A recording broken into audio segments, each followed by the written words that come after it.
But what are the underlying currents and attitudes that steer how the West in general and the US specifically are now interacting with modern-day China as an emerging political and economic force on the international stage?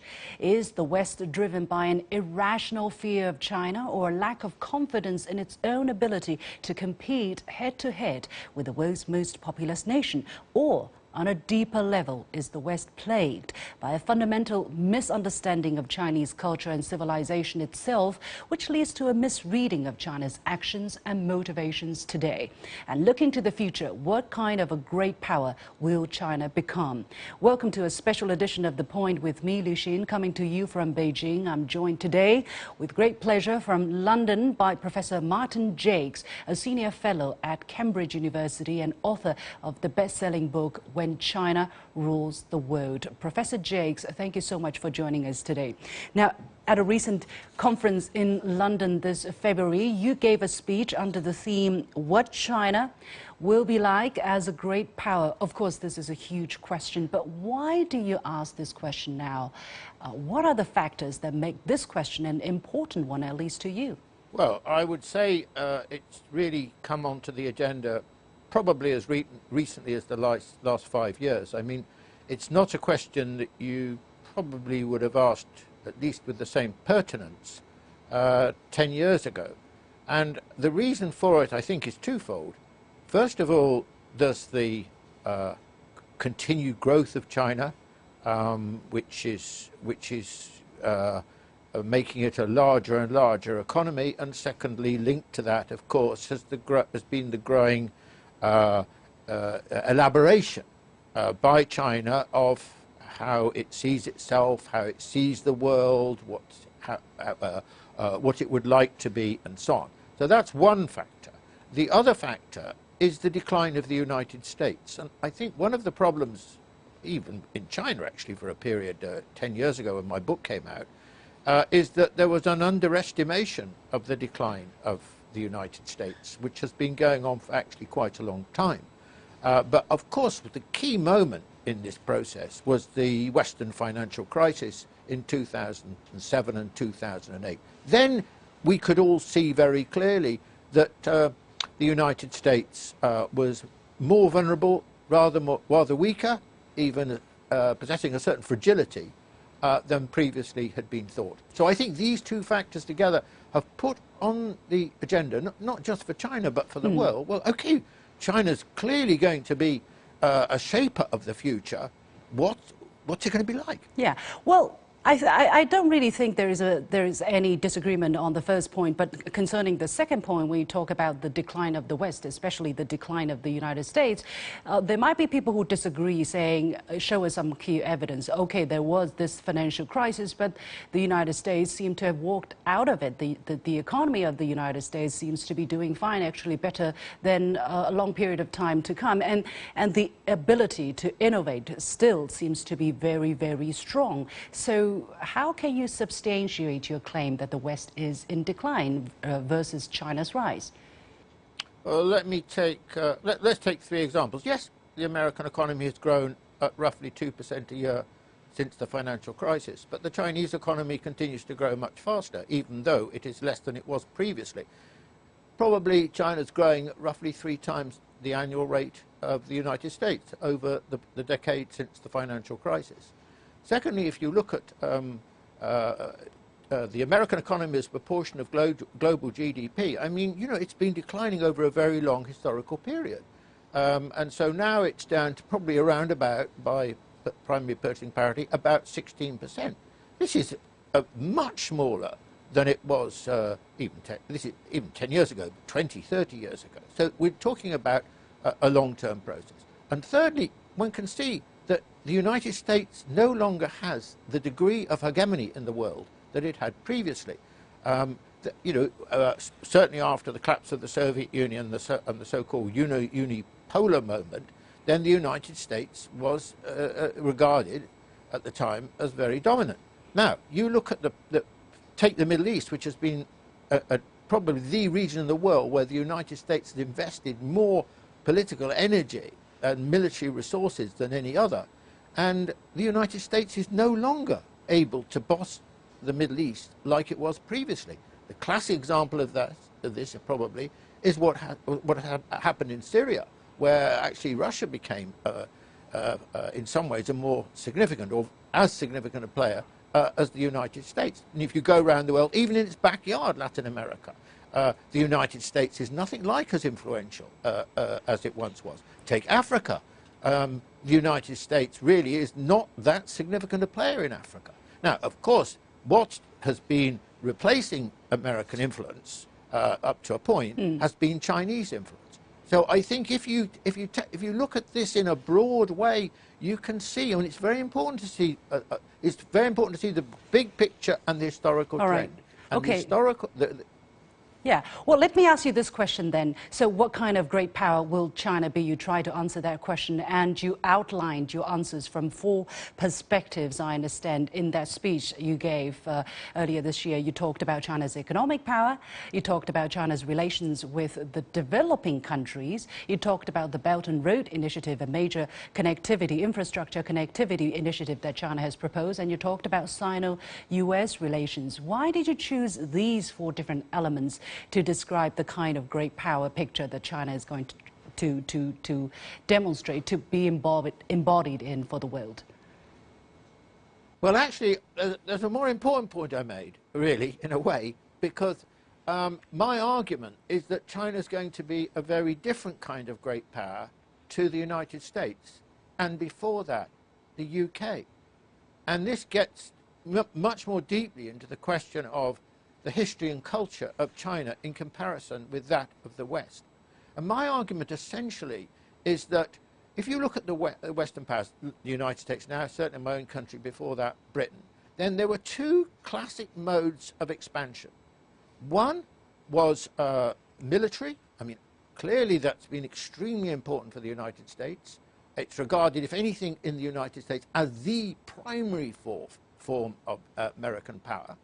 And in the British case, of course, colonialism, an empire covering 1/5 of the world, was not possible without very substantial military and especially naval power. And the second thing, I think, is that the second feature of Western expansion was the role of politics, a political intervention of, classically in the case of colonialism, literally taking over and ruling lots of swathes of countries around the world. But even today, you can see that the Western pattern has and remains, if it can, to politically intervene in lots of countries. Now, of course, there's a common factor as well, and that is you can't become a great power unless you've got economic strength. But it varies. The United States did have quite a lot. Britain, actually, for its time, didn't have, because it was much smaller and so on. Now, this brings me to China. Yeah. China doesn't actually, in my view, share either of these 2 key points. It does not. I don't think China has ever historically really laid a primary emphasis on military power. China has never been, in that Western sense, an expansionist power geographically. Even during the period of the tribute system and so on, China did not express itself by military expansion. It was quite different. China, if you like, was much more, what should we say, a stay-at-home country. This was part of Jiangxia. It was the notion of China, the Middle Kingdom, and so on. This is entirely different from the Western experience. And the second thing, and it's obviously very closely linked Professor to this, Jacques, let me interrupt you there again. You talked about China as more or less a stay-at-home.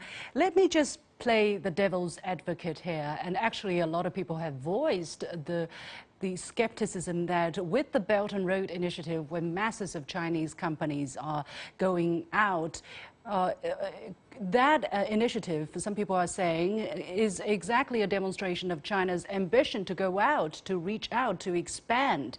How would you counter that kind of argument? This, of course, I was going to just say that the 2 modes of Chinese expansion are very different from the Western. One, economic, and secondly, cultural, which people don't talk enough, but I think that's extremely important. And clearly, we can see that China's power is going to be expressed, and is being expressed at the moment, primarily in an economic form.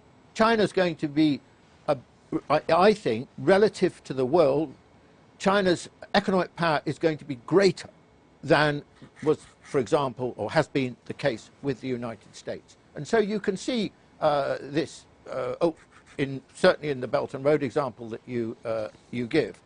This wouldn't be possible without China's growing strength. But the economic power is not being expressed in any overt military or political form. Certainly not military, not political. I mean, I don't think the Chinese are interested in telling other countries what government to have or running other governments. But that was a classic feature of the United States and Britain in their pomp. Do you think, well, I understand being a Chinese, I of course fully understand what you mean. It is not in our genes to go out and conquer. Basically, if we would have wanted to do that, or if that would have been in our gene, we would have probably conquered a lot of countries in Southeastern Asia, for instance, instead of adopting the tribute system where we stay where we are and countries come to us to keep a good relationship or to learn from us, or we go and learn from them and so on and so forth. But how can you assure the world that this gene will stay the way it is in the future? Maybe you know, for the near-term future, yes, but in the long term, as Chinese economic interests span around the world, could it be one day that the Chinese will have to exert a certain political or even military prowess to go with that kind of economic influence? Well, I think that, you know, it's impossible, beyond a point, to say, look, you know, in 30 years' time, 40 years' time, China will never do this, because if people don't believe you, they're not going to believe you. So the key question is that people have an understanding of what China is. This is the fundamental thing, and this is the great problem in the West. The West does not understand China. That is the great difficulty, because the West has a belief that it is the universal model, that all modernity should be like Western modernity. And it tries to interpret China through a Western prism, in Western terms. And it can't understand, you can't understand China that way, which is why the West has a deep misunderstanding of China, and is why for a long time, really, the West has got China wrong. I mean, we've come now, as you mentioned earlier, right at the beginning of the program, to the question of the trade war and Huawei and so on. The difficulty is that the reason for the shift in the American position, in my view, towards the trade war and a much more aggressive stance towards China and breaking 40 years of history in the relationship between the two countries, is twofold. First of all, well, they made two assumptions. The America, not just Trump, but more widely within the American establishment, made two assumptions about China. The first assumption was that China was much weaker economically than the United States and could not get close to the United States and would not get close to the United States. And of course, they've been proved fundamentally wrong in this respect. And secondly, they believed that ultimately China would become like a Western-style society. It would become, as it were, the Americans would say, become like us. And you know, this belief is again completely proved completely wrong. So the underlying political and intellectual assumptions that underpin the American attitude towards China were flawed, and now, of course, in the and now they can see this situation and they think, oh, look, China's very strong, it's very powerful. What are we going to do about it? We can't allow this to carry on. We've got to find ways of maybe reversing it, or at least constraining it, or slowing it down. And this is, I think, the American mentality, and it stems directly from its failure to read China properly. Well, you talked about it absolutely as the Achilles heel of the West is that Western countries don't read China correctly or they don't understand China. And by now, there still seems not to be enough effort or the right kind of approach to understand China. There are many profound differences, and you listed 4 different major differences. May I list them here? For instance, you talk about China being a civilization state. You talked about the balance between China's central government and the local governments. And then you talked about the relationship between the state and the society and the difference in universalism. You mentioned a little bit just now between the West and China. Again, why these elements? Are they unique for China? Well, they're extremely distinctive for China. Whether they're completely unique or whether they're shared in some degree by other countries, not Western countries, it is another matter. But they are certainly extremely distinctive features of China, and they have a very, very long history. I mean, we're talking about thousands of years, certainly 2,000 years. Maybe you'd want to go back further than that. And the great difficulty, you see, is now, there are 2 problems. First of all, the West developed an essentially triumphalist, expansionist ideology based on its own universalism. And secondly, this period, of course, coincided with the great weakness, the decline and the great weakness of China. And so they didn't really need to make sense of China. They didn't really need to understand China. China, in a way, was an object, which they sought to, in one way or another,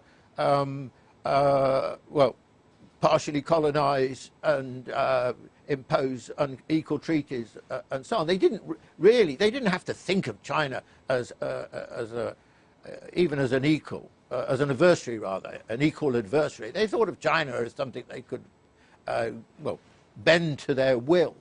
And so there's a huge amount of ignorance about China, and I think that the discussion about civilization is very important. The difficulty is that the West doesn't even really think of itself as a civilization. It thinks of itself primarily in terms of nation states. Of course, it does think of itself. It sometimes says Western civilization, but it doesn't have anything like the same meaning to talk about Chinese civilization or Indian civilization or other civilizations around the world. There are many elements of civilizations around the world. Thank goodness, because it's what makes the world beautiful and fascinating. And so we're right at the beginning. I mean, in my own country, people. The first thing, if you talk about China, almost the first thing they'll say to you, not everyone, there has been a shift of opinion. I don't want to say there hasn't, because there has been a shift of opinion in a more positive direction. There is an acknowledgement of China's economic achievements. There is a great acknowledgement of China's, the tremendous reduction in poverty and so on. There has been that shift of opinion. Yeah. But the first thing they'll say to you probably is human rights. And with that, as soon as they raise that, they it's in a tone of condemnation of China. Now, you can't understand China by starting with a Western notion of human rights. You just can't do it. So this is going to be a very long historical process. I mean, think of the difficulty from the late 18th century that the Chinese had of understanding this rampant new force called Europe. So it took the Chinese a very long time to understand it, and I'm afraid it's going to take the West a long time to understand China. Yeah. Well, you talk about China being not only a nation state, but a civilization state, and this is rather an academic term. For the ordinary men and women on the street, it's probably a little bit difficult to understand. So in simple terms, what would people have to change in their mind when you think about China, not as simply a nation state with a 70-year history or a bit longer, let's say, but rather of a civilization that has been there for thousands of years and with many different ethnic groups, 56 altogether, with many different languages and with many different dialects, very diverse cultures and very different geographical features. So what would people have to change in order to really approach China in the right direction? Right, okay. So the first thing I think people need to do is, if they can, is to go to China. Because a Westerner can't go to China and carry on thinking the same thing as they thought before. They may not understand China properly, but they're generally, I find, their response is, wow. And they come away with that impression, which is, you know, they never, from that moment, they never see the world in the same way again. This is extremely important, because basically Westerners have an extremely Western-centric view of the world. Why is that? Everything emanates from the West. Because the West has run the world for the last 200-odd years. I mean, there's no secret about it. I mean, but, you know, we've been dominant. So, yeah, but you know, Professor Jacques, London was the capital of the world. Then New York becomes the capital of the world. Yeah. English becomes the language. It used to be the gold standard of sterling. Now the dollar is the dominant currency in the world. What are the major international institutions? They're all a product of the American international order after the Second World War and so on. But you know, Professor Jacques, we've run it. Yeah, I understand that. I travel extensively to Europe, mostly to Europe, but I also get a lot of information from the United States because we have the internet, we have TV, we have movies, we have books, we have magazines. So if you want, you can. And basically, look, there is 150 million Chinese people who ventured out last year to see the world, or 150 foreign trips made by Chinese citizens, to be more exact. So if you want, you can do it. Yeah, well, China, you know, people aren't used to going to China in the West. The flows of tourists, as you know, from the West to China have increased hugely, but it's still a relatively small number of people, and it's you know, it's because it's, let's say, the other. It's slightly you know, and it's a long way away, and it's expensive, relatively speaking, and it's slightly forbidding actually in various ways. So so far, you know, a lot of people have gone, but a lot more have never gone. You know, and ordinary people. You know, they're more likely, you know, they're more likely to go to countries they're familiar with. Mm-hmm. I mean, like Chinese initially, you know, first place at port of call was Hong Kong, and so they tend to stay in the region for good financial reasons, not least. Okay. And yeah, where they feel comfortable. Now, I think that the point I wanted to add to this is that. You asked the question. You said, I've just replied to you in terms of you just need to see China to see you've got to rethink. Now that's the starting point. You've got to have an open mind. The closed mind you had before doesn't answer the questions, or doesn't even pose the right questions. Now, the second thing is that people have got to be very open-minded about thinking about China, because we're steeled in certain traditions about governance and democracy and multi-party systems and universal suffrage and so on. And if China's not like that, we dismiss it. But people have got to think in a very different way. Look, this is a country that clearly works. This is a country that's delivered the most extraordinary economic transformation in human history. Look how dynamic the Chinese are. Look how creative they are. Look how innovative they're becoming.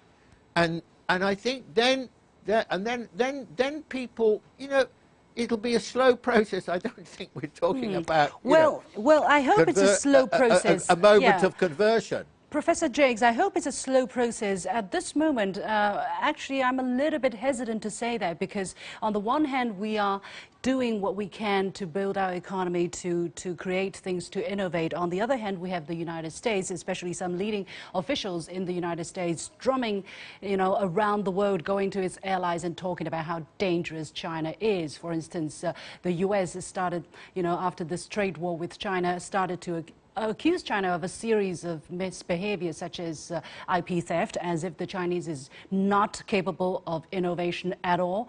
And then during his trip to London earlier this May, the U.S. Secretary of State Mike Pompeo gave a speech saying China is dividing the West through the use of technology, and he called on the UK to resist Huawei, to protect intelligence, to protect its security. So in your perspective, what prompts some U.S. official to resort to such behavior to try to contain China? Does the U.S. read China right? No, the U.S. reads China profoundly wrongly. The only sense in which they read it right, is they finally come round to the realization that China is a serious challenge to the United States. You know, I mean, it's becoming a very modern and dynamic country, and with growing influence around the world. They're right about that, but they're wrong. The demonization of China is another matter altogether. And this is we can see the beginnings, can't we, here, of a new Cold War. It will not be the same as the last Cold War. There are fundamental differences. China, in a month of Sundays, is not the Soviet Union. The United States is no longer a rising power as it was then, but it's a declining power. So it's not going to be a rerun of the last one. But in the American psyche, when it comes to an adversary that challenges what it regards as its natural right, which is to be the hegemonic power in the world, then they start thinking in the old Cold War terms. So they're trying to demonize China. They're trying to tar it with with a bad brush. Now, the classic shift in the way the Americans have argued, I think, is taking the Huawei example, is that essentially, I think that what they don't like about Huawei is it's so successful that it's become, the leading global player in telecommunications. Who would have thought that 10 years ago? In the West, we were still saying, okay, the Chinese have done very well, they've grown very quickly, they're great at copying, they're great at imitating, but they can't innovate. That story, you don't hear that now in the same way. They might still say, oh, well, they're nicking it from us, like Pence did, the vice president, that terrible speech. What I'm going to say is that, look, the Huawei threat they pose as security, I don't believe this. I don't. What they're worried about is Huawei as an extremely competitive company. So it's for anti-competitive reasons rather than security reasons. Well, Pompeo again warned his UK counterparts of the threat of Huawei's 5G technology. He said this is what China wants, to divide Western alliances through bits and bytes, not bullets and bombs. So given that there has been no evidence so far to pop up the talk of security risk, is this the strategy that China might pursue in order to be strong and powerful again? Yeah, I mean, the West is more divided now, actually, than it's been probably since the formation of NATO and the end of the Second World War. And the reason is because, we're talking fundamentally here about Europe and the United States. Australia and New Zealand and Canada are big players in relationship to this question. The really big question is how Europe will move. Okay. And I think that Europe is very well. Europe does not like Trump. I mean, the far right likes Trump in Europe, but the far right is not, thank goodness, yet representative of Europe. So and the mainstream Europe doesn't like Trump, is skeptical about Trump, thinks Trump is in effect a kind of rogue figure, and the danger is that the United States is becoming a rogue nation. So there are very big divisions, just under the surface mainly, between Europe and the United States. Okay, we're going to leave it there. I think... Yeah, we have to leave it there. A lot to be said, but unfortunately time has run out. Thank you so much, Professor Martin Jacques, joining us from London, a senior fellow at Cambridge University and author of the best-selling book, When China Rules the World. And with that, we come to the end of this special edition of The Point with me, Liu Xin. As always, you can follow me on Facebook and Twitter using the handle The Point with LX. Thanks for watching. You've got The Point.